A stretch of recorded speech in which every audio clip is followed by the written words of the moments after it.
Canis Majoris é conhecida hoje pela ciência, até onde ela pode conhecer, como uma hiperestrela. Canis Majoris. Ela está a aproximadamente 5.000 anos-luz da Terra. E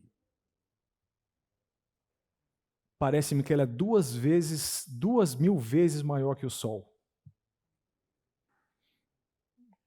E para os irmãos terem uma ideia do tamanho dessa estrela, em comparação com a Terra seria uma moeda de 25 centavos, esse planeta onde nós vivamos, e Canis Majoris, o Maracanã. Isso é Canis Majoris. Vamos orar a quem criou Canis Majoris? Descobrir como Canis Majoris apareceu é uma tarefa da ciência. Quem criou Canis Majoris é a fé, que diz. Hebreus. Vamos orar a esse Deus que criou Canis Majoris. Senhor, nós nos alegramos em Tua presença mais uma vez por estarmos aqui na Tua casa. Nós buscamos a Tua presença, Senhor. Pedimos que Tu nos abençoes por Tua graça e misericórdia. É somente pela Tua graça, ó Deus, que eu me achego à Tua palavra.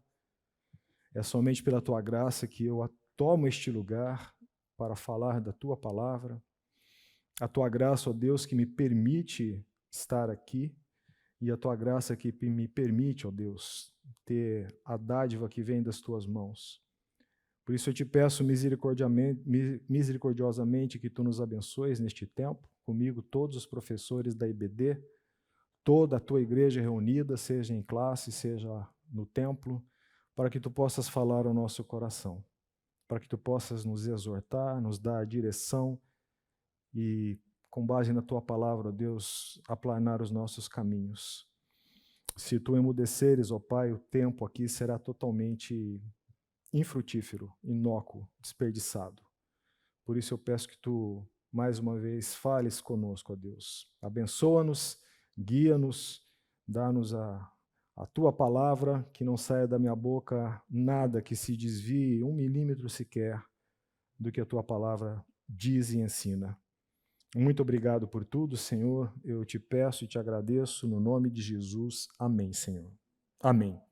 Muito bem. Abra sua Bíblia lá no texto de Hebreus, capítulo 12. Eu quero começar esse terceiro estágio da fé. Hoje nós estamos começando o terceiro estágio da fé, que é o amadurecimento, em Hebreus, capítulo 12. Mais uma vez eu peço que você traga à mente aquela analogia que nós temos reiteradamente proposto para vocês a respeito da fé como um fruto, não é?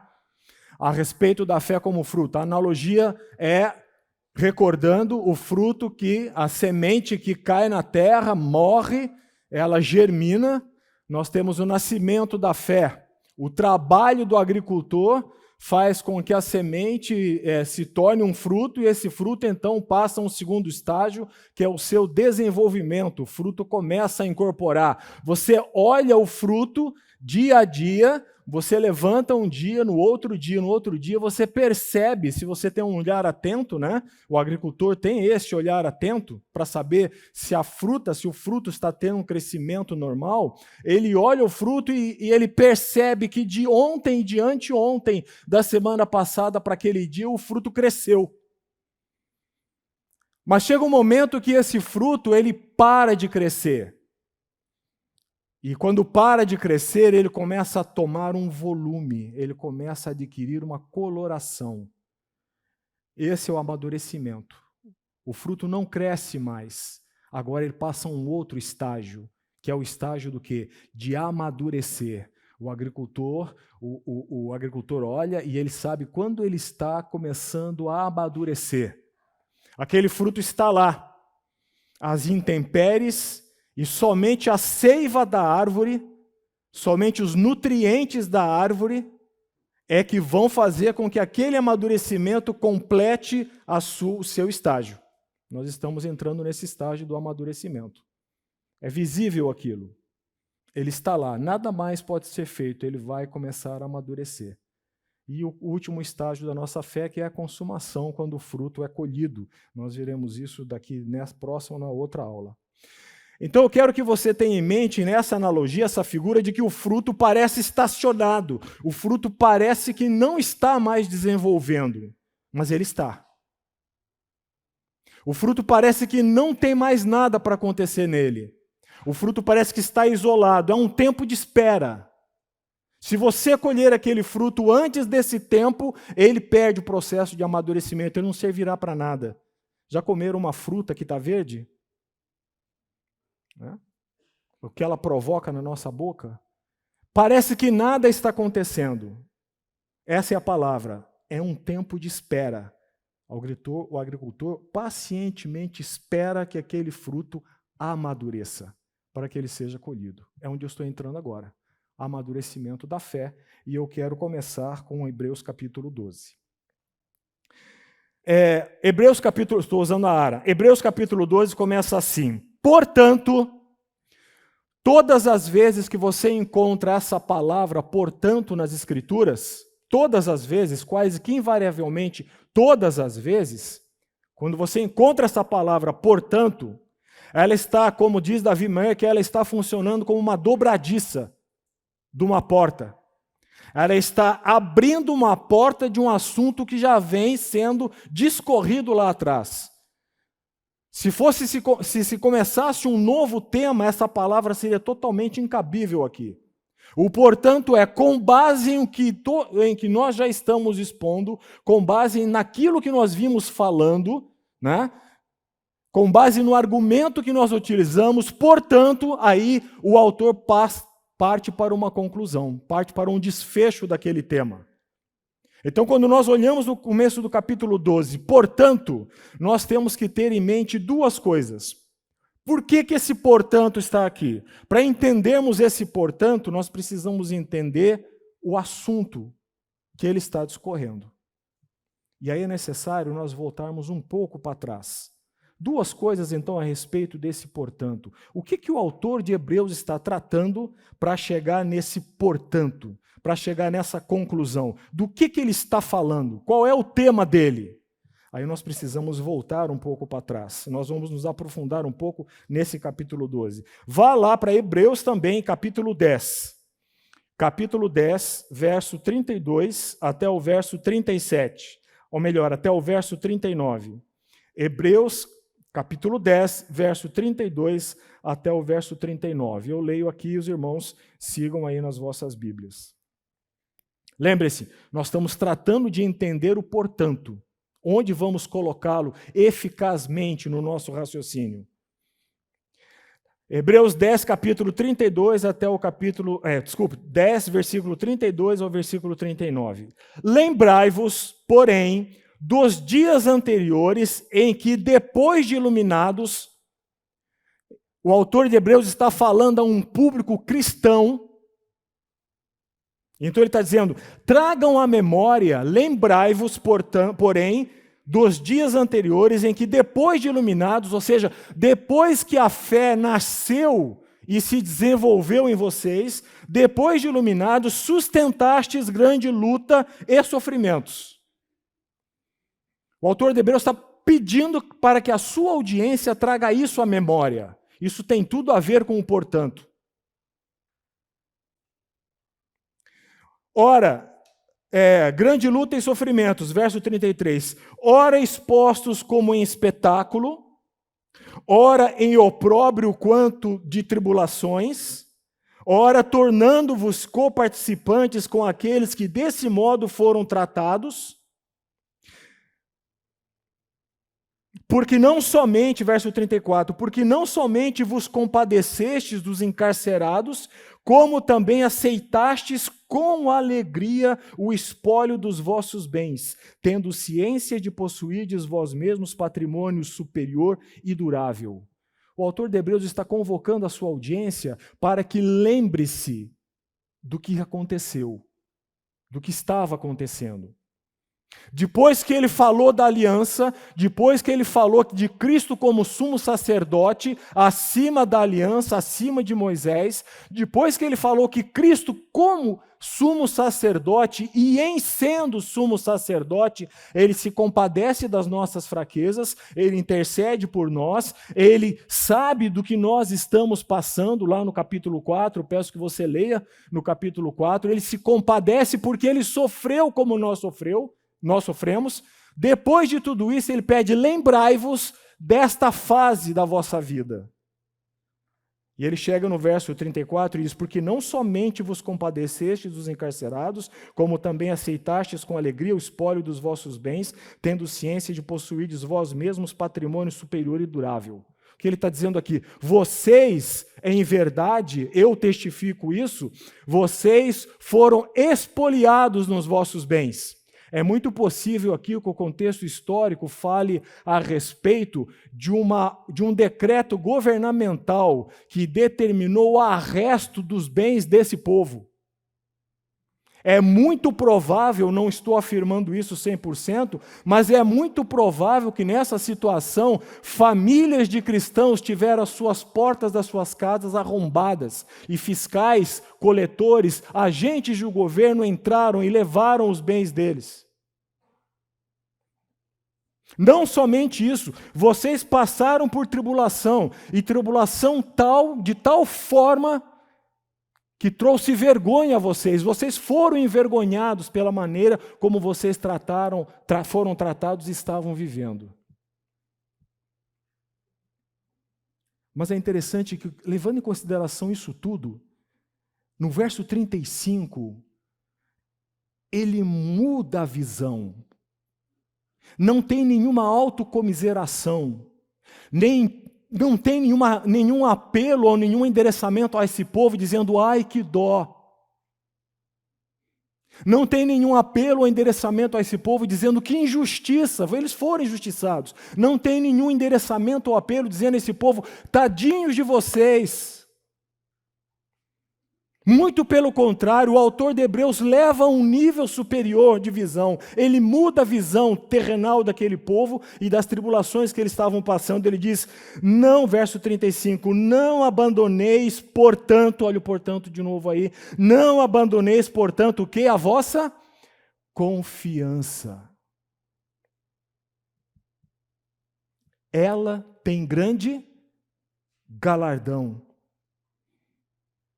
O contexto histórico é: depois de um longo período de tribulação, depois de um longo período em que esses cristãos estavam padecendo diversos tipos de agrura, de sofrimento, de tribulações, depois de um longo tempo em que esse povo estava submetido a aflições de toda a espécie, sejam de origem externa, seja de origem interna, este povo, havia muitos dentre eles que estavam desertando da fé.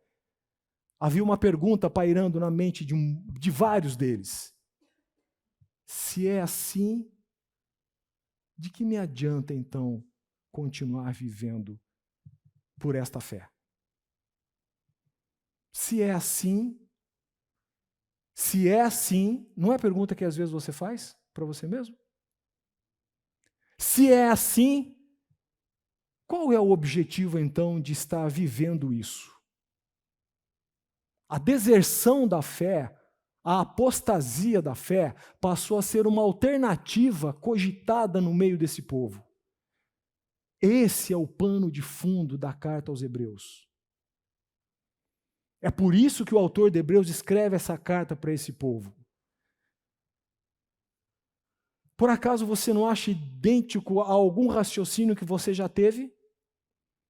Em longos períodos de teste, em longos períodos de provação, em situações que perduram e não se resolvem, muito menos a contento daquilo que você espera? O discurso deste homem, o discurso do autor de Hebreus não foi: gente, que coisa! O discurso dele é, no verso 35, não abandoneis, portanto, a vossa confiança, ela tem grande galardão. Com efeito, Veja o que ele fala no verso 36. Com efeito, tendes necessidade de perseverança, para que, havendo feito a vontade de Deus, alcanceis a promessa.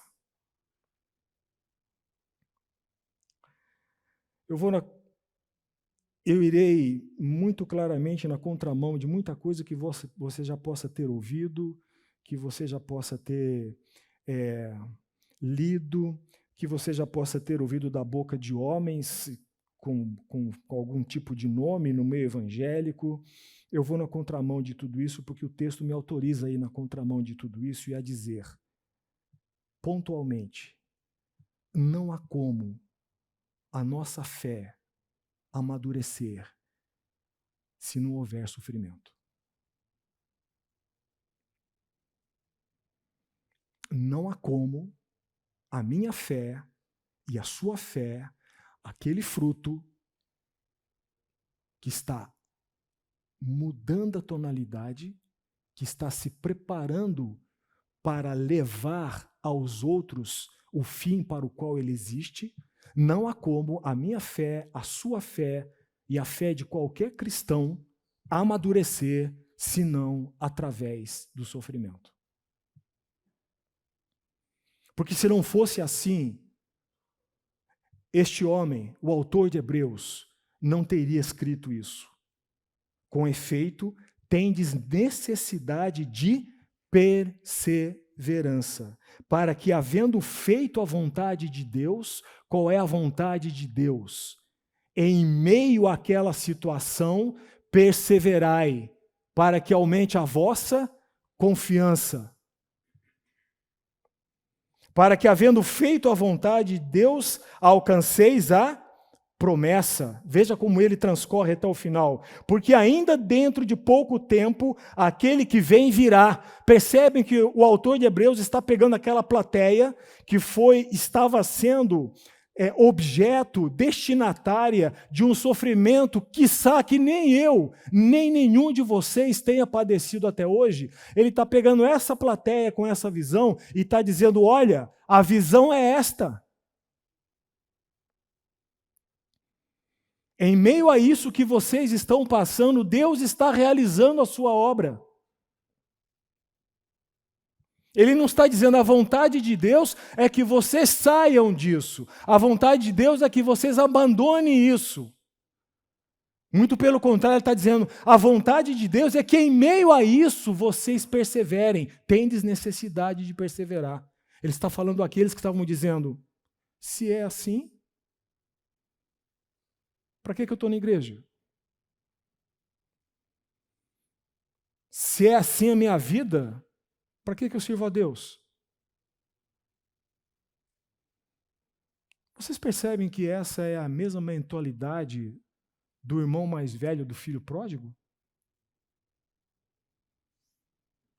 Quando o pai perdoou e foi abençoar e recebeu o filho mais novo, o que o filho mais velho falou? Há tanto tempo eu estou aqui na cabeça do filho mais velho, o pai, não havia amor nenhum pelo pai, o que havia era um amor pelo que o pai tinha. Na cabeça do filho mais velho, o pai era uma utilidade para ele servia ao pai não por amor, ele servia ao pai por utilidade.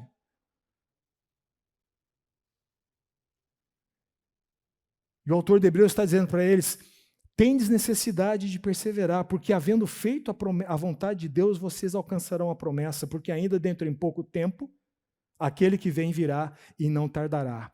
E aí ele então entra no assunto central deste curso. Percebem como o sofrimento está atrelado à fé? O que diz o versículo seguinte? Quem fez a tarefa de Abacuque se deparou com esse texto, não se deparou?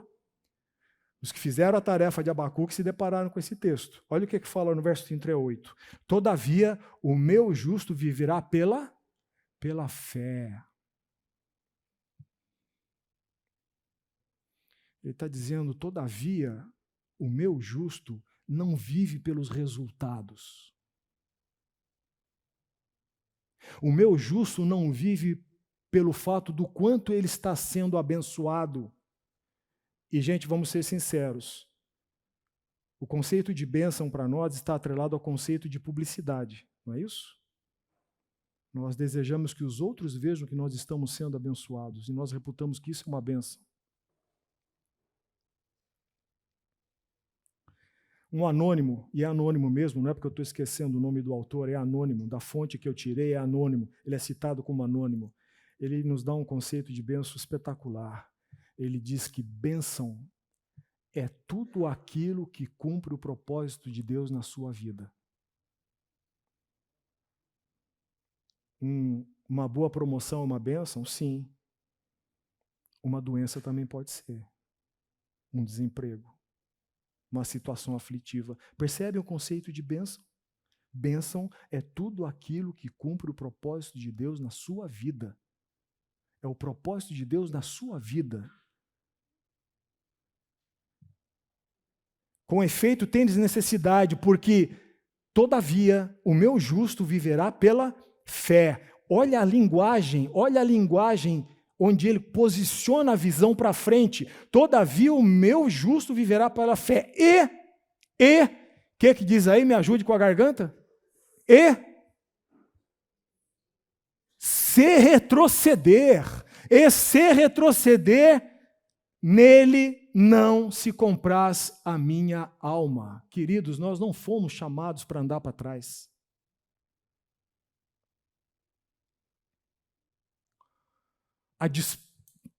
A despeito das circunstâncias, nós não fomos chamados para andar para trás, a despeito das circunstâncias.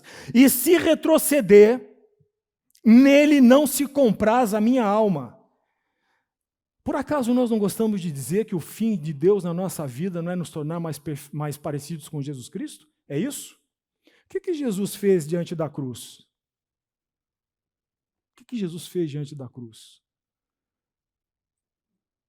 Ele retrocedeu? Se retroceder, nele não se compraz a minha alma. Nós, porém, ou seja, aqueles onde a fé já foi plantada e se desenvolve, aqueles que têm comunhão com o Pai, aqueles que são chamados filhos do Pai, nós, porém, não somos dos que retrocedem para a perdição, somos, entretanto, da... Tem gente aí? O que diz o texto? Somos da fé para a conservação da alma. Não existe amadurecimento da fé se não houver sofrimento. Leia a carta de 1 de Pedro, você verá isso também como pano de fundo, a epístola. A fé não cresce se nós não passarmos por aflições. Porque são as aflições e os sofrimentos que nos fazem tornar dependentes de Deus e eliminam as nossas possibilidades. Nós, porém, não somos daqueles que retrocedem.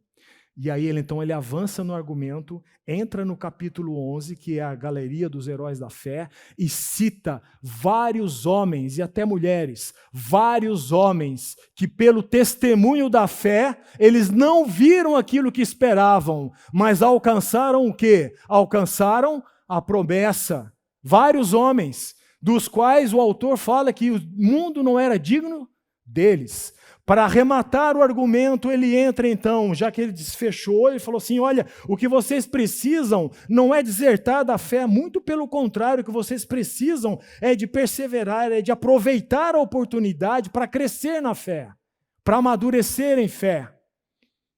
E aí, para incentivar o seu público, a sua audiência, ele entra com o capítulo 11. Percebe que se não houvesse essa parte introdutória atrás, o capítulo 11 estaria solto? Não faria o menor sentido estar aí. Olha como começa o capítulo 11. Ora, pela fé, a fé é a certeza das coisas que se esperam e a convicção dos fatos que se não veem. E aí ele transcorre todo o capítulo 11, 25 vezes, salvo a minha memória esteja enganada, ele cita a palavra fé. Inúmeras pessoas, inúmeros homens, mulheres, heróis, pessoas que passaram por vales profundos, por situações angustiantes. Se você for estudar a vida dos heróis da fé, se você for estudar a vida dos homens que Deus usou na sua Bíblia, não tem nenhum superpoderoso que conseguiu conquistar tudo aquilo que queria. Não tem nenhum supercrente. Tem homens transformados pela obra de Deus, onde se agiganta a fé, o eu diminui. E não tem como você diminuir o eu por si próprio, por sua própria força, porque naturalmente eu e você corremos para o engrandecimento do eu. A única maneira de nós termos o nosso eu mitigado, e é isso que se chama de mortificação do pecado, que é o lado segundo da moeda que se chama santidade. Santidade envolve duas atitudes, meus queridos. Santidade é uma moeda de duas faces. Numa face está o desenvolvimento das virtudes e na outra face está a mortificação do pecado. Isso é santidade. Desenvolvimento de virtude sem mortificação de pecado é legalismo. Mortificação de pecado sem desenvolvimento de virtude é clausura. Percebem? Isso é santidade. Não tem como o meu eu e o seu eu serem tratados, não tem como o meu eu e o seu eu serem mortificados se não passarmos por períodos e momentos de aflição, de tribulação, de coisas que correm à nossa revelia, desacordo com a nossa vontade. Você pode até fugir dessas situações uma ou duas vezes, mas Deus se encarregará de fazer você encontrá-las lá na frente de novo. Porque está na palavra. Esse discurso é antipático. Esse discurso não está na mídia. Mas é a pura verdade da Escritura. Sem passarmos por sofrimento, por aflições, por angústias, nós não temos a nossa fé amadurecida, porque naturalmente o pecado que habita em mim e em vocês, naturalmente nos leva para o engrandecimento de nós mesmos. Isso chama-se na teologia autoengano do pecado. Quem faz isso? Deus faz isso. Algo que deve confortar a sua alma. Somente Deus, nenhum homem tem essa habilidade. Somente Deus é capaz de nos tornar humildes sem nos humilhar. E somente Deus é capaz de nos exaltar sem nos bajular. Quem disse isso foi Luiz Saião. Ele evolui no argumento para incentivar a sua plateia, ele abre a galeria da fé, dos homens da fé, e aí então nós vamos entrar lá no capítulo 12 que nós começamos. Portanto, ou seja, agora que vocês têm a visão correta, agora que a visão de vocês, os olhos de vocês devem estar no lugar certo, porque o lugar certo é aquele que virá e não retardará. O lugar certo é onde eu tenho que chegar, não aquilo que eu estou passando aqui. Aquilo que eu estou passando aqui é instrumento para onde eu tenho que chegar. Agora que vocês têm essa visão, agora que vocês têm essa galeria da fé, esses homens, essas mulheres, que vocês sabem porque são cristãos, que a Escritura testemunha sobre eles, portanto, aí então o autor de Hebreus vai nos dar a fórmula para que nós avancemos. Como devemos avançar? Então esse é o primeiro aspecto do portanto. O segundo aspecto vem logo a seguir. Vamos começar então no capítulo 12. Portanto, também nós, visto que temos a rodear-nos tão grande nuvem de testemunhas, desembaraçando-nos de todo o peso e do pecado que tenazmente nos assedia, corramos com perseverança a carreira que nos está proposta. O segundo ponto que você deve ter em consideração nesse, portanto, é que é muito provável que o autor de Hebreus, quando começou a escrever o capítulo 12, vejam, a divisão da Bíblia não é inspirada, tá? Eu estou fazendo referência ao capítulo 12, que é para vocês seguirem.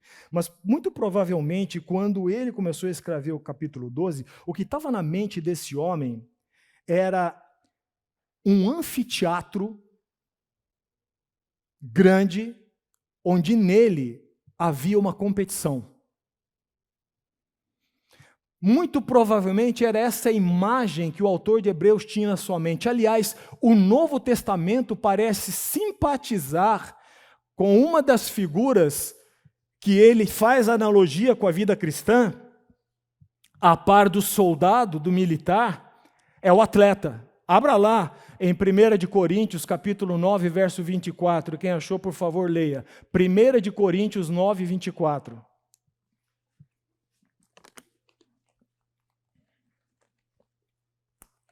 1 de Coríntios 9, 24, quem achou, leia, por favor. Não sabeis vós que os que correm no estádio, todos, na verdade, correm, mas um só leva o prêmio. Correi de tal maneira que os alcanceis. Estão vendo aí a figura do atleta? O Novo Testamento simpatiza com isso. Na carta, a segunda carta de Paulo a Timóteo, ele menciona também o soldado. O soldado está embrenhado na guerra para satisfazer aquele que o arregimentou. Fala do atleta também, que tem que correr segundo as regras do esporte. Se ele não correr segundo as regras do esporte, ele não ganha o prêmio. Então o Novo Testamento parece que abraça essa ideia de fazer a comparação da vida cristã, da nossa caminhada cristã, como um atleta, uma prova de atletismo. Parece que é isso que o autor de Hebreus tem na mente quando ele abre o capítulo 12. Um anfiteatro onde há uma corrida. E nós somos aqueles que estamos correndo. Eu desejo extrair alguns detalhes desse versículo 1. Portanto, também nós, visto que temos a rodear-nos tão grande nuvem de testemunhas. Quem são essas testemunhas? Testemunhas são aquelas pessoas que foram nominadas no capítulo 11, os heróis da fé. A palavra grega para testemunhas aqui é a palavra que deu origem no nosso português de mártir. Testemunha aqui no grego é martus. Foi daí que nasceu a nossa palavra mártir. E mártir ou mártires são pessoas que pelo testemunho de vida deixaram um legado para os outros. Mais que isso, não foi só um exemplo e testemunho de vida, foram pessoas que foram colocadas a sua própria vida em xeque e morreram por aquele testemunho. Um dos grandes argumentos filosóficos que a Bíblia é a palavra de Deus é o seguinte: seria possível uma quantidade tão grande de homens e mulheres morrerem por uma mentira? Você morreria por uma mentira? Estes morreram pela defesa da verdade. Essas testemunhas são esses homens, mas eles não estão naquele anfiteatro apenas expectando, apenas sentados na arquibancada, olhando para nós e vamos ver como é que ele se sai. A ideia aqui é de estamos rodeados por quão grande testemunhas, e é de que esses deixam um exemplo que nos incentivam a correr a mesma caminhada que eles correram. Essa é uma questão que devemos levantar nesse verso 1. Visto que temos a rodear-nos tão grande nuvem de testemunhas, aí o autor de Hebreus começa a dar a fórmula, ele começa a dar os passos para que nós alcancemos vitória na nossa corrida cristã. Vírgula. Desembaraçando-nos de todo o peso e do pecado que tenazmente nos assedia. Eu quero fazer um parênteses aqui e recuar um pouquinho. Como professor, eu tenho 100% de interesse em dar todo o conteúdo que programei para este curso. Mas como professor, eu não tenho menos interesse em que aqueles que estão assistindo esse curso apreendam o máximo possível de ensino. Me contento em dar 80%, desde que vocês apreendam 40%, do que dar 100% e só levaram 10%. Entendem o raciocínio? Então, eu vou parar nesse peso aqui, fazer um parênteses, porque na aula passada alguém me fez uma ponderação que é digna de que eu faça esse parênteses e leve para todos nós. A pessoa ponderou o seguinte: eu entendi perfeitamente, desembaraçando-nos de todo o peso e do pecado. Eu entendi perfeitamente o pecado, porque eu sei o que é pecado. Então, eu entendi perfeitamente que eu devo desembaraçar-me dos meus pecados. E desembaraçar é colocar de lado, ok? Tirar fora, colocar de lado, colocar à margem, colocar numa distância em que aquilo não te atrapalhe. Mas a pessoa disse assim, mas eu não consegui compreender o peso. O que é peso? Eu não consegui identificar isso. O versículo é muito categórico, porque ele coloca peso e pecado no mesmo nível. Não são iguais. Ele está falando de desembaraçando do nosso peso, tem a conjunção aditiva, né? E do pecado que tenazmente nos assedia. Então ele está tratando de duas coisas. E essa pessoa disse, esse peso aqui eu não consegui entender. O que é peso? O que parece que a Escritura está dizendo, ou o autor de Hebreus está nos transmitindo para que nós também prestemos atenção no peso, tanto quanto no pecado? Parece-me, queridos, que eu falo parece-me porque eu tenho muita resistência a afirmar coisas categoricamente. Então, quando eu digo parece-me, eu tenho um grau de certeza no parece-me, né? Parece-me, queridos, que peso são as coisas discutíveis da vida, em que eu tenho liberdade para decidir pelo sim e pelo não. No entanto, dentre essas coisas discutíveis da vida, que eu tenho liberdade para decidir pelo sim e pelo não, eu tenho que identificar uma coisa muito, muito necessária, fundamental. E é aí que vem o significado central dessa palavra peso. Peso são coisas, situações, pessoas, fatos, circunstâncias que Deus não nos deu responsabilidade para lidar com elas, mas nós as trazemos para nós. Há coisas que Deus é muito categórico em nos dizer na palavra, isso é responsabilidade sua. Há coisas que às vezes nós trazemos para a nossa vida, somamos a nossa caminhada, que não são responsabilidade nossa. São responsabilidade de Deus, não nossa. E o autoengano do pecado, ele tem a potência, ele tem o poder de fazer em mim e em você uma obra excepcional. Não no sentido bom, excepcional no sentido mau. Já perceberam que nós temos uma facilidade incrível para não fazer aquilo que Deus nos manda fazer e para fazer aquilo que Deus não nos manda fazer? Já perceberam isso? Nós temos uma aptidão incrível para fazer o que Deus não nos mandou fazer. Às vezes até nos proibiu de fazer. Mas nós queremos fazer aquilo que Deus não nos mandou fazer. Deus diz lá, perdoe e dai lugar à ira. Romanos 12, minha é a vingança, eu retribuirei. O que Deus está dizendo? Perdoe a ofensa, saia de cena. Por quê? Porque tudo vai virar pizza? Não, porque minha é a vingança, eu retribuirei. Por isso Deus fala para nós, dai lugar à ira.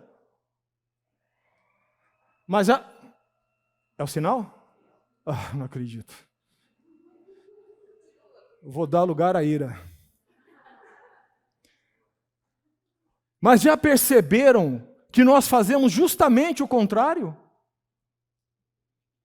Nós não perdoamos e buscamos vingança. Não é isso que nós fazemos? Nós fazemos aquilo que Deus não nos mandou fazer e fazemos aquilo que Deus não nos mandou fazer. Eu não perdoo e vou buscar vingança. Eu não dou lugar à ira, eu quero retaliar. E às vezes vinganças... Não se trata de você ir lá e matar a pessoa. Mas você começa a boicotar a pessoa. Você começa a negar relacionamento. Você começa a negar diálogo. Né? Se é uma pessoa circunstante sua, você sabe que aquela pessoa gosta de alguma coisa, você vai deixar de fazer. Está percebendo? Aquilo que Deus não mandou você fazer, você está fazendo. Honre todos, honre os seus pais, honre o seu patrão. O meu chefe é difícil, professor, você não tem ideia. Pode ser que o seu chefe seja um instrumento de Deus para você trabalhar sua preguiça e falta de diligência.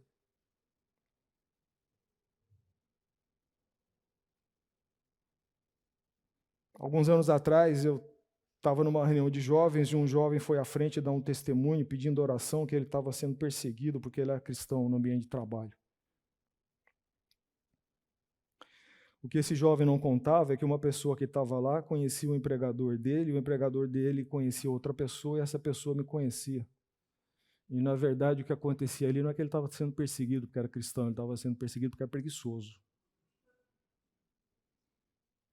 Ele estava sendo perseguido porque estava fazendo, sabe, trabalhando com relaxo. Né? Honra teu pai e tua mãe. Mas meu pai, teu pai. Honra teu pai e tua mãe. E o que os filhos, eles chegam num momento da vida que eles acham que entendem tudo, né? E o pai passa a ser, e a mãe passa a ser uma peça de museu. Mas o que está escrito lá? Honra teu pai e tua mãe. Obedeça seu pai. Obedeça sua mãe. Mas, professor, o meu pai é o seu pai. Aquele Tiranossauro Rex que está lá em casa? É aquele Tiranossauro Rex que está lá na sua casa. Mas, professor, o senhor não tem noção. Outro dia eu falei para ele colocar os arquivos dele na nuvem, ele perguntou se eu estava usando droga. É esse mesmo, que está na sua vida. Não é? Em nenhum lugar da Escritura Deus nos manda ter a responsabilidade de mudar as pessoas que estão ao seu lado. Quem que muda os corações? Quem muda os corações? Mas a Bíblia é muito clara que você tem a responsabilidade de lidar com as dificuldades com a pessoa que está ao seu lado. Percebe como nós trabalhamos às avessas?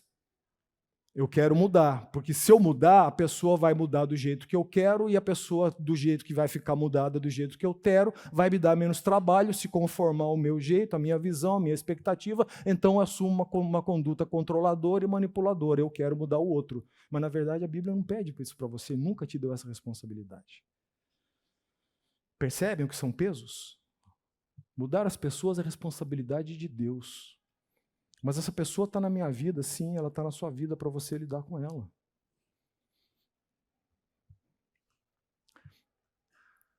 Deus nos deu o sinal para a gente fazer intervalo, né?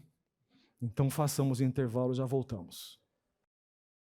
Eu quero dar um exemplo bíblico de peso, para que você consiga captar um pouco mais o que significa isso.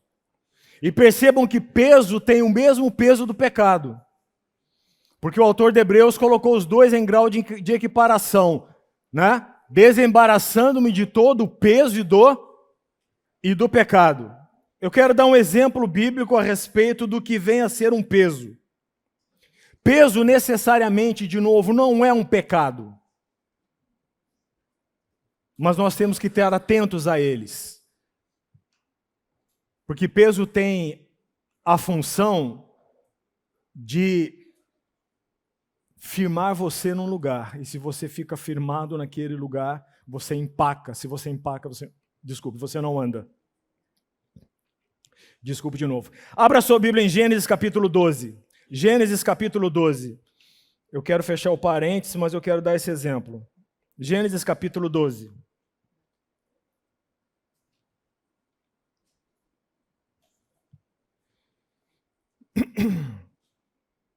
Gênesis 12, eu quero ler com vocês do versículo 1 até o versículo 4, por enquanto 4. Todos acharam? Gênesis. Ora, disse o Senhor a Abrão: sai da tua terra, da tua parentela e da casa de teu pai, e vai para a terra que te mostrarei.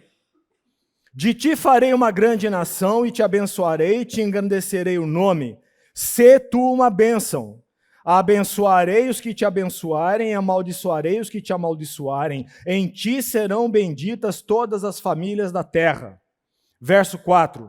Partiu, pois, Abrão, como lhe ordenara o Senhor, e Ló foi com ele. Tinha Abrão 75 anos quando saiu de Harã. Perguntinha. Abrão cumpriu a ordem de Deus?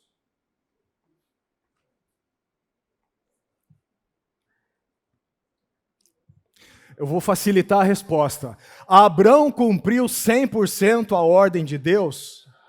Ah, que maravilha. Orgulho da classe. Quero ficar mais orgulhoso ainda. Por quê?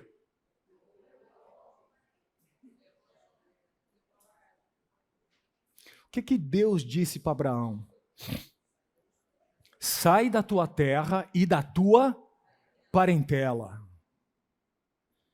Abrão levou Ló. Mas é importante nós entendermos o contexto disso.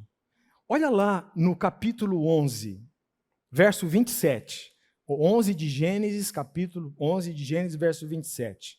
Preste atenção no que diz o texto. São estas as gerações de Tera. Tera gerou Abrão, a Naor e Harã. E Harã gerou a Ló. Se a ordem bíblica está correta, e é a ordem cronológica, Abrão era o primogênito. Então, Tera gerou Abraão, a Naor e Harã. E Harã gerou a Ló. Verso 28. Morreu Harã na terra do seu nascimento, em Ur dos Caldeus, e estando Tera, seu pai, ainda vivo. Ou seja, o pai sepultou o filho, mas o pai tinha um neto. Ló era sobrinho de Abrão. Ló era sobrinho de Abrão. Verso 29. Abrão e Naor tomaram para si mulheres, a de Abrão chamava-se Sarai, e a de Naor, Milca, filha de Harã, que foi pai de Milca e de Iscá. Sarai era estéril e não tinha filhos. Tomou Tera a Abraão, seu filho, e a Ló, filho de Harã, filho de seu filho, e Sarai, sua nora, mulher de seu filho Abraão, saiu com eles de Ur dos Caldeus para ir à terra de Canaã. Foram até Harã, onde ficaram. E havendo vivido 205 anos, ao todo morreu Harã. Morreu em Harã, ou seja, a viagem não se completou. Abrão era o primogênito. Muito possivelmente, pelo que a Escritura nos mostra a respeito de Abrão, um homem com uma personalidade de liderança, muito possivelmente um homem com alguma visão, ok? O pai dele morreu, o sobrinho dele estava sem pai. Em algum momento dessa trajetória, Abrão foi se afeiçoando a Ló. Mas Deus disse: sai da tua terra e da tua parentela. Por que Deus estava dizendo isso? Percebam a insistência da Escritura em fazer referência a Ló. Capítulo 13. Aliás, no verso 5 do capítulo 12. Levou Abrão consigo Sarai, sua mulher, e a Ló, filho de seu irmão. Capítulo 13 de Gênesis, o que fala o versículo 1? Saiu, pois, Abrão do Egito para o Neguebe, ele, sua mulher, e tudo quanto tinha, e Ló com ele.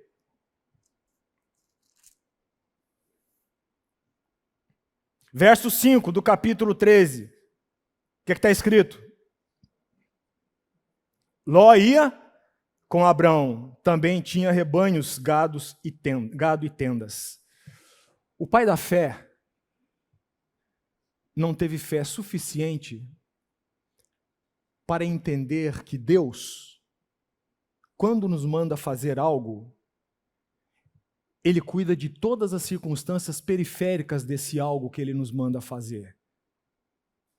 Se Ele manda você fazer alguma coisa, aquilo que está secundário e gravitando perifericamente em torno disso que Ele mandou você fazer, Deus vai cuidar. Porque a responsabilidade é dele. O pai da fé, ele não teve fé suficiente para entender que partindo, Ló não ficaria desamparado, porque Deus cuidaria de Ló. Levar o parente, levar Ló, não há pecado nisso. Percebem a diferença? Não há pecado nenhum disso. Mas Ló tornou-se um peso para Abrão. Veja o que fala lá o verso, no capítulo 13 de Gênesis, do verso 5 até o verso 8. Quem achou, por gentileza, leia. Até o verso 9. De 5 a 9, capítulo 13 de Gênesis. Ló, que ia com Abrão, também tinha rebanhos de gado e tendas. E a terra não podia sustentá-los para que habitassem juntos, porque eram muitos os seus bens, de sorte que não podiam habitar na companhia do outro. Houve contenda entre os pastores do gado de Abrão e os pastores do gado de Ló. Nesse tempo, os cananeus e os fariseus habitavam essa terra. Disse Abrão a Ló: não haja contenda entre mim e ti, e entre os meus pastores e os teus pastores, porque somos parentes chegados. Acaso não está diante de toda a terra? Peço-te que te apartes de mim. Se fores para a esquerda, irei para a direita. Se fores para a direita, irei para a esquerda. A palavra de Deus, irmãos, nenhum tio dela cai. Para fazer cumprir a sua ordem, Deus permitiu o que na vida de Abraão? Ter aflição de uma contenda entre os pastores. Porque Abraão também levou pessoas com ele, não levou só Ló, levou pessoas da casa. Em um dado momento surgiu uma contenda, e a palavra aqui que está expressa por contenda quer dizer briga feia. Imaginem os pastores de cada um dos rebanhos brigando por terra e por água entre eles. E a briga foi tão feia, estava sendo tão feia, que isso chegou a Abraão até o ponto de Abraão dizer: opa, Ló, temos que nos separar. Estão percebendo? Ló foi um peso para Abraão. Não era responsabilidade de Abraão cuidar de Ló. Porque se Deus disse, sai da tua parentela, Deus não seria injusto para dizer, olha, se você é arrimo da família, a tua família vai ficar o léu, vai fazer o que eu quero e seja o que Deus quiser deles. Deus era poderoso o suficiente, como é, quando nos manda fazer algo, para cuidar de nós em meio à missão que nele nos deu e à vontade que ele nos deu para ser cumprida, quanto para cuidar de toda a periferia de circunstâncias que estão ao redor dessa missão. Percebem? A responsabilidade que eu tenho, eu devo cumprir. Coisas que não são minha responsabilidade podem se tornar um peso na minha vida. E se tornam um peso, arrastam a minha vida, empacam a minha vida cristã não se desenvolve. Quer ver uma coisa muito interessante? Veja lá o que fala o verso 14 do capítulo 13 de Gênesis. Alguém achou, por favor, leia. Gênesis 13, 14. Disse o Senhor a Abraão, depois que Ló separou-se dele, de onde você está, olhe para o norte, para o sul, para o leste e para o oeste. Não é interessante essa expressão? Gente, a Bíblia é espetacular. Nós somos desatentos demais em ler a Escritura. Olha o que é que diz o versículo. Disse o Senhor a Abraão, quando? Depois que Ló se separou dele. Se você ler os versos 14, 15 e 16, praticamente você perceberá que Deus repetiu para Abraão o que ele disse no capítulo 12.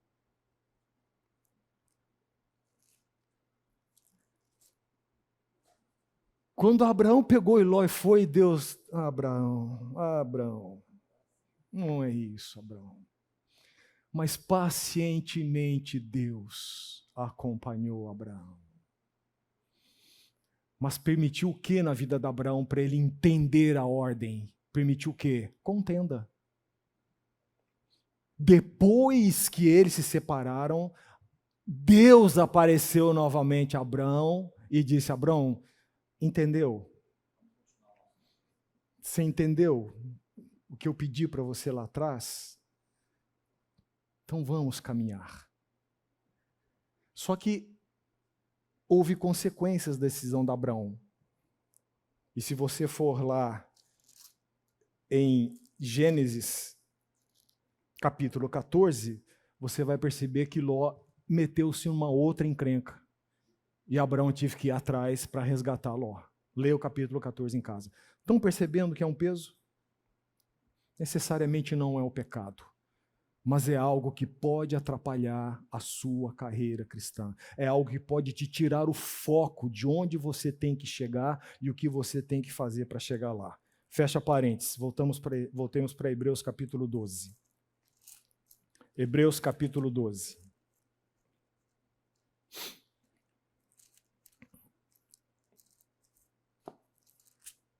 Voltando ao versículo 1. Portanto, também nós, visto que temos a rodear-nos tão grande nuvem de testemunhas, aí ele começa a dar a fórmula, desembaraçando-nos, essa fórmula é para mim e para você, se nós queremos que a nossa fé amadureça, desembaraçando-nos de todo o peso, já temos uma ideia do que é peso, e do pecado que tenazmente nos assedia, olha, desembarace-se, coloque de lado, corramos com perseverança a carreira que nos está proposta. Duas coisas nesse versículo. Desembarace-se e corra com perseverança. Por que perseverança? Porque a vida cristã não é uma prova de 100 metros rasos. A vida cristã é uma maratona. A vida cristã é uma maratona. Você precisará de perseverança na sua vida cristã. Para que a sua fé amadureça, é necessário que você adquira perseverança. E Deus só pode forjar em nós perseverança no meio de situações que temos que perseverar, concordam? E situações que nós temos que perseverar são situações que de pronto são aflitivas. Rasgam os nossos sonhos, frustram os nossos planos, minguam as nossas expectativas. Corramos com perseverança a carreira que nos está proposta. Corramos com perseverança para executar aquilo que Deus nos chamou para que executássemos. Lembram de Filipenses, da aula passada? Uma coisa eu faço, deixando para trás as coisas que ficam, corro para o alvo para conquistar aquilo para o que também fui conquistado. Foi objeto da aula passada esse texto? Vocês já viram algum atleta correndo maratona com calça jeans?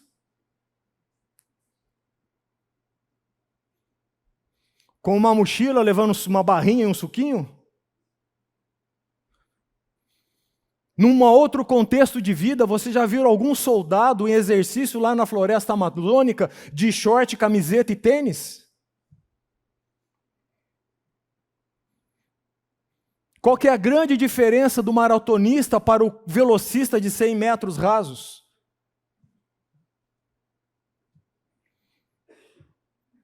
O maratonista ele corre com perseverança, administrando a sua energia. Não é? Administrando a sua energia. Muito tempo atrás, numa das Olimpíadas, eu vi uma maratona de 40 e poucos quilômetros. E quem ganhou essa maratona até os 5 últimos quilômetros estava no terceiro pelotão. Geralmente aquele que sai na frente não é aquele que ganha. Estava no terceiro pelotão. Chegou nos 5 quilômetros mais ou menos aquele queniano, para variar, né? Aquele queniano começou a sair dali, e devagarinho vem, passa à frente do terceiro pelotão, perseverança. Ele está no fim da corrida, gente. Como é que vocês acham que está a musculatura dele? Como é que vocês acham que está o vigor dele? Como é que vocês acham que está o potássio dele? Como é que vocês acham que está a sede dele? Ele vem, passou o terceiro pelotão, encostou no segundo pelotão, ficou ali um pouquinho, daqui a pouco decidiu dar adeus para o segundo pelotão, foi avançando um pouquinho, aí ele foi mais na frente, encostou do lado do primeiro, acho que fez de propósito, ficou ali do lado do primeiro. E o primeiro já incomodado com aquilo. Chegou no 1,5 últimos quilômetros e ele disse para o primeiro, tchau. Não disse isso, estou brincando. Por que que ele ganhou a corrida? Porque ele tinha uma estratégia. Porque ele economizou energia, peso. Porque ele soube administrar a sua vida na corrida. Não é isso? Ele soube poupar a sua energia. Aqui eu devo gastar energia só para me manter aqui. No último quilômetro eu devo usar toda a energia. E, gente, ele ganhou com uma diferença de mais de 100 metros do primeiro colocado.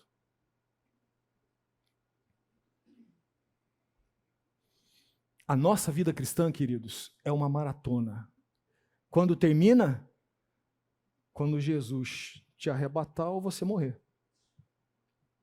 É aí que termina. Por isso o autor de Hebreus tem essa imagem de anfiteatro e ele diz, olha, para que vocês vençam essa maratona, lembrem-se das dificuldades, mas não se afastem delas, vamos ver isso daqui a pouco. Não as odeiem, não as rejeitem, façam delas uma plataforma para vocês chegarem adiante. E para vocês conseguirem isso, desembaraçem-se de todo o peso do pecado. Peça para o Senhor Jesus fazer com que você identifique na sua vida, há pesos que eu estou carregando desnecessariamente. Desembaraçando-nos de todo o peso do pecado, que tenazmente nos assedia, corramos com perseverança a carreira que nos está proposta. E de que forma essa corrida? Olhando firmemente para quem? Para o autor e consumador da nossa fé, Jesus Cristo. Por que temos que olhar para Ele? Porque Ele que fez a nossa fé nascer. Eu creio que uma palavra melhor adequada para essa tradução de consumador seria aperfeiçoador. Algumas traduções eu acho que tem essa palavra. Tem a sua tradução aqui? NVT. O aperfeiçoador da nossa fé. Uma palavra que toca um pouco mais. Ele é o autor e o aperfeiçoador. Percebem? No meio da maratona, Jesus está fazendo o quê? Está aperfeiçoando a nossa fé. Mas o maratonista não para lá no 30º quilômetro. Ah, não, isso aqui está muito chato, muito desgastante, eu vou começar a treinar por 100 metros rasos. Olhando firmemente para o autor e consumador da nossa fé, o qual, em troca da alegria que lhe estava proposta, agora preste atenção quantas vezes o autor de Hebreus usa a palavra suportou. Em troca da alegria que lhe estava proposta, suportou a cruz, não fazendo caso da ignomínia, não fazendo caso da vergonha. Ter uma morte de cruz naquele tempo era o ápice da vergonha de uma pessoa. Ser condenado à cruz naquele tempo pelo Império Romano, pela autoridade que tinha o poder de condenar, era o ápice da vergonha, não somente da tortura, mas era vergonha para ele e era vergonha para os parentes dele, para toda a família. Toda a família de quem morreu na cruz era desterrada. Não fazendo caso da ignomínia, e está assentado à destra de Deus. E ele nos faz um apelo, considerai, pois, atentamente aquele que, de novo, suportou tamanha oposição dos pecadores contra si, para que não fatigueis desmaiando em vossa alma.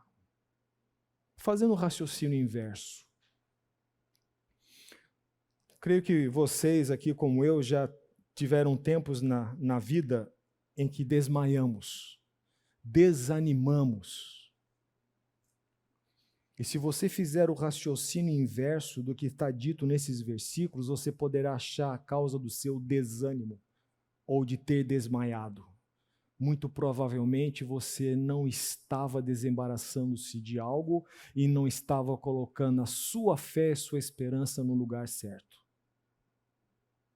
Quando a palavra de Deus usa suportou, quando o autor de Hebreus usa suportou, ele está deliberadamente parecendo que está transmitindo uma mensagem. Deus deliberadamente deixa que pesos, pressão seja colocada em vocês. Quando é que você sabe que uma viga que foi projetada teve sucesso? Quando você sabe que ela teve sucesso? Quando o engenheiro fez o cálculo? Quando você sabe que essa viga teve sucesso? Cumpriu a finalidade para o qual ela foi projetada? Quando é colocado o que em cima dela? Peso. O suportar bíblico dá a ideia de que deliberadamente, Jesus, o autor e o aperfeiçoador da nossa fé, permitirá muitas circunstâncias na nossa vida em que pesos serão deixados em cima de nós. E é isso que amadurece a fé.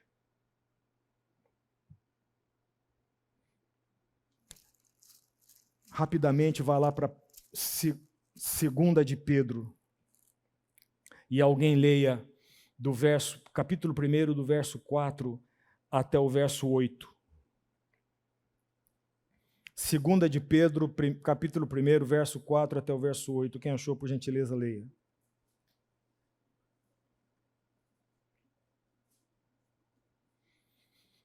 Melhor, comece no versículo 3. 2 de Pedro, capítulo 1, de 3 a 8.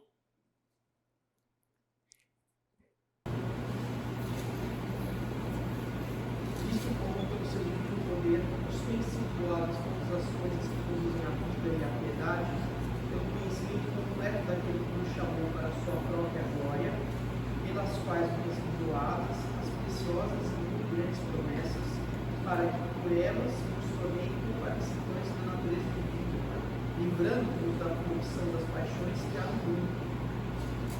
Continua? Por favor, por isso mesmo, vós, reunindo toda a diligência, associai com a vossa fé a virtude, com a virtude o conhecimento, com o conhecimento o domínio próprio, com o domínio próprio a perseverança, com a perseverança a piedade. Não há como você se tornar uma pessoa obediente se você não desenvolver a perseverança.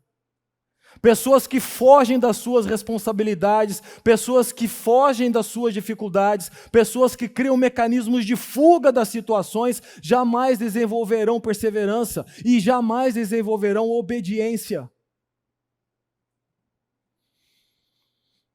Associai com a vossa fé a virtude, com a virtude o conhecimento, com o conhecimento o domínio próprio, com o domínio próprio a perseverança, com a perseverança a piedade, com a piedade a fraternidade, com a fraternidade o amor. Só quem sofre pode nutrir o verdadeiro amor pelos outros. Verso 8, porque estas coisas, existindo em vós e em vós aumentando, fazem com que não sejais o quê? Inativos nem infrutuosos no pleno conhecimento de nosso Senhor Jesus Cristo. Desde os meus 23 ou 24 anos eu tenho lidado anualmente, agora eu tenho um refresco de uns 3 ou 4 anos, eu acho, tenho até medo de falar isso, mas anualmente eu lido com cálculos renais. Eu tenho um rim que é fabricante inveterado de cálculos renais. Já se conversou com ele, já tentou se ajudá-lo, ele fez terapia com o rim, ele não entende isso. Ele continua errando o cálculo metabólico e... Queridos, já houve anos que eu fui parar no hospital, tirando as vezes que eu já tenho medicação em casa, né, que eu tomei medicação em casa, né, e não precisei ir para o hospital. Já houve anos que eu fui umas 4, 5 vezes para o hospital. E algumas vezes eu cheguei a tomar morfina, dolantina, morfina sintética. Já passei ano novo no hospital. Dei entrada no dia 30 e saí na madrugada, dei 31 e saí na madrugada do dia 1º. E a minha família lá fora vendo espetáculo de fogos.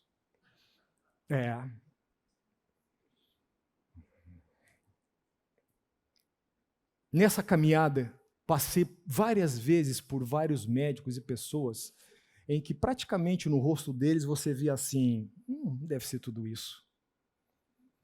Teve até uma médica que não... Deixa pra lá.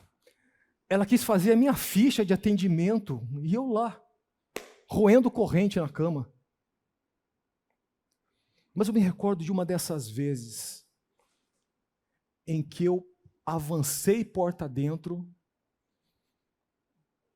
totalmente encurvado, acompanhado. Quando entrei na porta da sala do ambulatório, tinha um médico que estava lá, ele olhou para mim, aí veio uma pessoa, uma enfermeira, para me tirar de lá, que eu tinha que fazer a bendita ficha, né? Tem que fazer a ficha. Morra primeiro, mas deixa a ficha pronta. Aquele médico, ele olhou para mim. ele deixou o que estava fazendo, porque não estava atendendo ninguém, ele deixou o que estava fazendo, veio na minha direção, falou para a enfermeira, não, pode deixar comigo. Me levou para a maca, ele mesmo me medicou. Depois que eu recobrei, comecei a ver que o preto era preto e o branco era branco, ele se aproximou do leito e depois de alguma conversa eu perguntei para ele, o senhor me deu um atendimento diferenciado.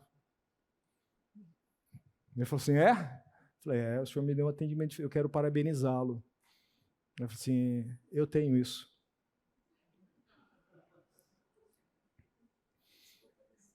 Eu também tenho isso. Perceberam? O que fez a diferença para mim naquele momento? A fichinha?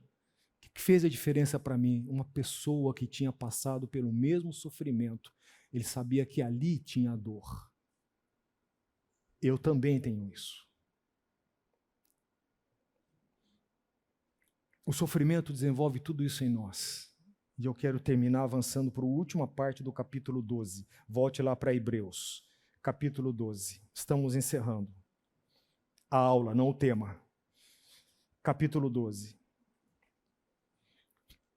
Traga à memória o lembrai-vos da vossa situação, entendei que vocês vivem pela fé, não pelos resultados palpáveis e circunstâncias da vossa vida, entendei que pessoas que vos deixaram o exemplo assim viveram, entendei que para vocês conseguirem isso, vocês têm que se desembaraçar de todo o peso do pecado, correr a carreira que vos está proposta, olhando para alguém, o autor e aperfeiçoador da vossa fé, porque a vossa fé está sendo aperfeiçoada também nessas circunstâncias. E olha como é que ele entra na parte final desse capítulo, verso 4. Ora, na luta contra o pecado ainda não tendes resistido até o sangue. Gente, ele está falando para uma plateia que estava sofrendo. Se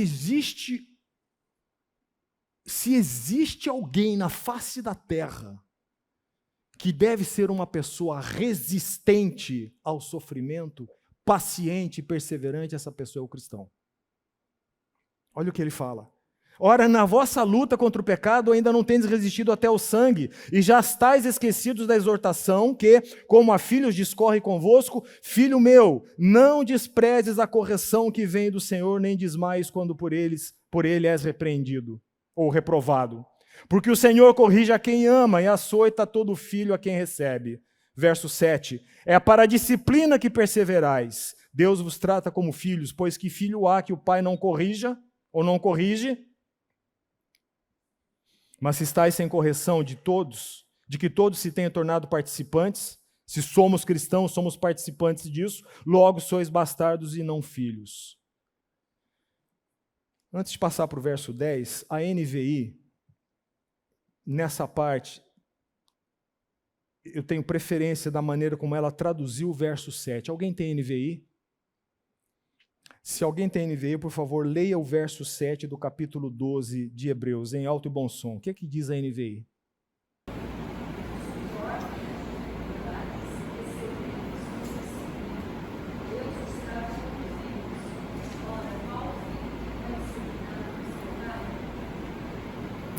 Suportem as dificuldades, fazendo o quê? Recebendo-as como disciplina. Mas disciplina pelo pecado? Pode ser que sim, pode ser que não. Deus não nos disciplina só quando nós estamos em pecado. Deus nos disciplina para aproveitamento. Suportem as dificuldades recebendo-as como disciplina. Como vocês devem olhar para elas? O que o mundo nos ensina a respeito das dificuldades? Dificuldades geralmente são coisas que são frontalmente contra os nossos desejos, não é? O que o mundo fala para você com relação às dificuldades? Você está tendo uma dificuldade? Elimine-a e corra atrás dos seus desejos. Não é isso? Se você está com alguma dificuldade, faça alguma coisa para tirá-la do caminho e corra atrás dos seus desejos. Ainda que você tenha que ser corrupto, ainda que você tenha que corromper, faça alguma coisa. Ainda que você tenha que criar um atalho, ainda que você tenha que comprar pessoas, ainda que você tenha que comprar situações, ainda que você tenha que fazer alguma coisa. Elimine as dificuldades da sua vida para que você alcance os seus desejos. A visão cristã, gente, é: recebam as dificuldades para que elas modelem os seus desejos.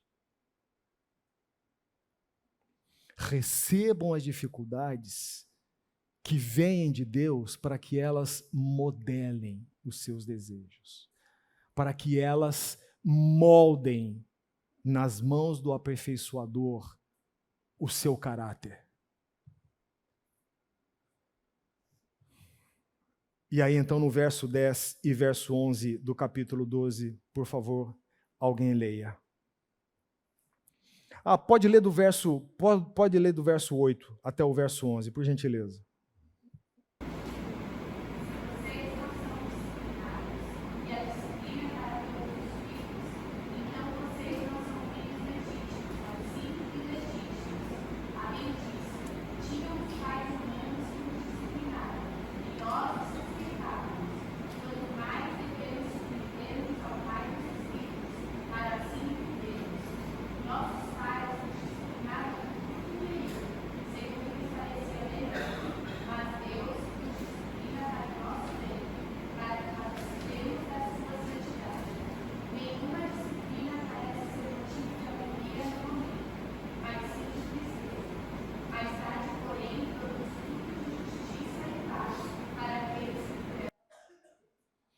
Entenderam o plano de Deus para as dificuldades que nós vivemos. Os nossos pais nos disciplinavam segundo o que melhor lhes parecia. Tenho certeza absoluta que os meus filhos guardarão algumas coisas que eu lhes ensinei e outras eles jogarão fora. Tenho certeza absoluta também que os meus netos farão a mesma coisa com eles. Guardarão algumas coisas que eles ensinaram e outras jogarão fora. É isso que a Bíblia está dizendo. Nós nos submetemos aos nossos pais que nos corrigem da maneira como lhes parece melhor. Quanto mais submissão devemos ter ao Pai das luzes, ao Deus, né? Verso 10, pois eles nos corrigiam por pouco tempo, segundo melhor lhes parecia. Deus, porém, nos disciplina para aproveitamento, a fim de sermos participantes da sua santidade. Veja a palavra fruto no verso 11. Toda disciplina com efeito no momento não parece ser motivo de alegria. E não é. Não é. A Bíblia não espera que você saia cantarolando e dando risada pela rua como um tolo quando você está sofrendo. Mas de tristeza, a Bíblia admite, há tristeza nisso. A questão não é ter tristeza, a questão é nas mãos de quem eu devo deixar a minha tristeza para que a minha tristeza tenha um fio útil na minha vida. Esse é o raciocínio cristão. Mas de tristeza. Ao depois, entretanto, o que é que ela faz? Nas mãos do hábil agricultor, ela produz um fruto pacífico aos que têm sido exercitados, fruto de justiça. Eu não estou encerrando aqui o terceiro estágio da fé, pretendo encerrar na aula que vem, que é o amadurecimento, mas o que devemos fazer? Quando estamos diante de dificuldades na nossa vida, quando estamos diante de sofrimento, de aflições, pode ser pouco, pode ser muito, pode ser da circunstância imediata, pode ser uma circunstância remota. Quando estamos diante de dificuldades, o que nós nos tendemos a fazer é, primeiro, achar um culpado por elas. Segundo, atacar esse culpado. E terceiro, entender que atacando o culpado nós estamos saindo bem. E fazer com que as coisas voltem àquilo que nós queremos. Não é isso que a Bíblia está dizendo. Recebam as dificuldades como o quê? Disciplina de Deus, para aproveitamento.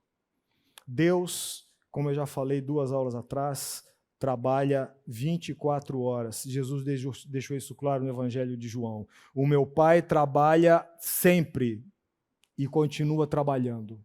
Deus trabalha em nossas vidas a todo momento. Através do quê? De todas as circunstâncias. Pessoas, fatos, planos, sucessos, frustrações, decepções. E para finalizar, você quer conhecer realmente como uma pessoa é?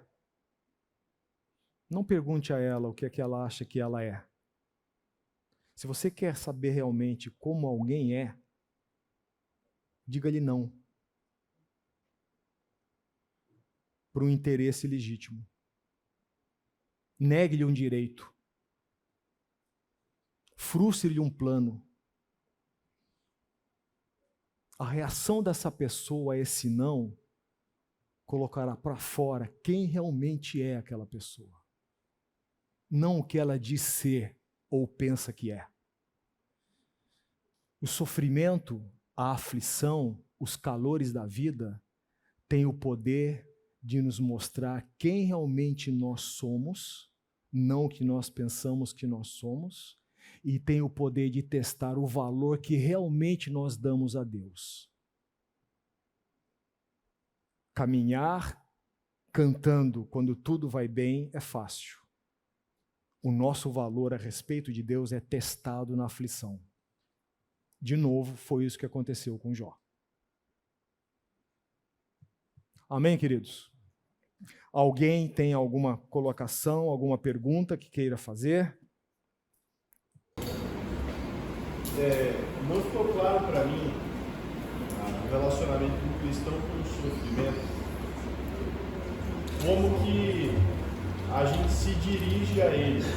Ficou claro que Deus ele coloca o sofrimento na vida do cristão com um determinado propósito de aperfeiçoar a nossa fé, mas como cristão, duas nuances desse relacionamento. Se você quiser responder depois, tá, só primeiro, eu deveria buscar o sofrimento em via de aperfeiçoar a minha fé.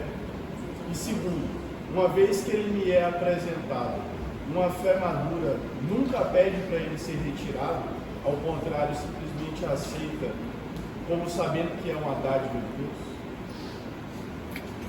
Deus. Parece que a primeira pergunta que você fez foi se uma fé madura deve buscar o sofrimento. É isso? A resposta é não. Buscar o sofrimento é não. A Escritura não diz isso.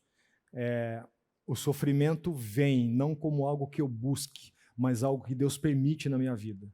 Então a resposta à primeira pergunta é não. Ok?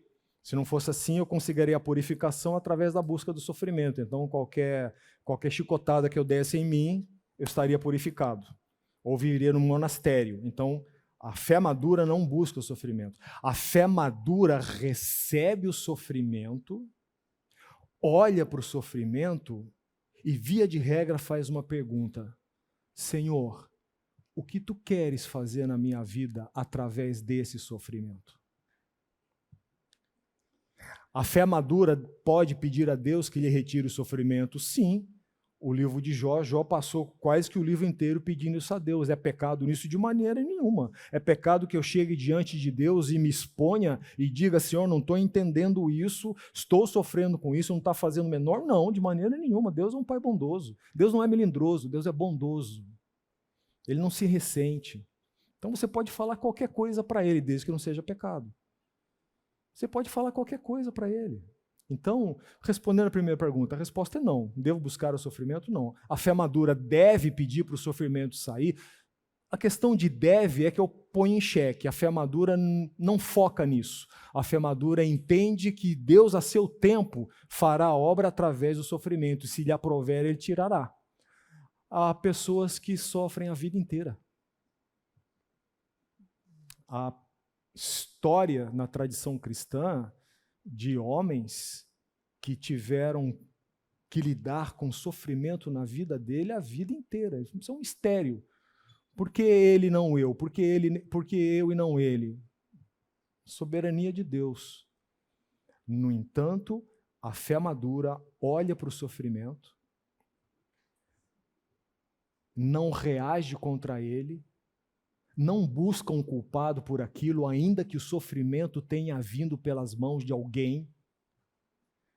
O que Deus fez com o povo no Egito? Deus usou quem para purificar o povo da idolatria no Egito? Deus usou um homem. Que homem? Faraó. Deus não usou Faraó? Deus fez o que com o coração de Faraó? Endureceu. Por quê? Porque Deus era mau? Não, Deus estava tratando com a purificação espiritual do povo. Então eu olho para o sofrimento, não busco um culpado para ele, ainda que ele venha pelas mãos de alguém, e a pergunta é: Senhor, o que queres fazer na minha vida com isso? Abre os meus olhos.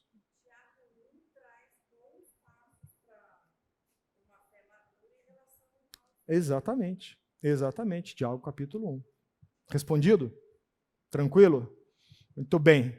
Ficamos em fé e vamos... Em fé não, em pé, né? Mas permaneçam na fé. Vamos terminar a nossa aula. Eu peço que alguém ore voluntariamente. Se alguém fez a tarefa e quiser deixar comigo, é bem-vinda. Pai, em nome de Jesus, quero te agradecer por esta manhã aqui, por esta palavra inspiradora que veio de Ti para o meu coração e para o coração de todos nós, Senhor.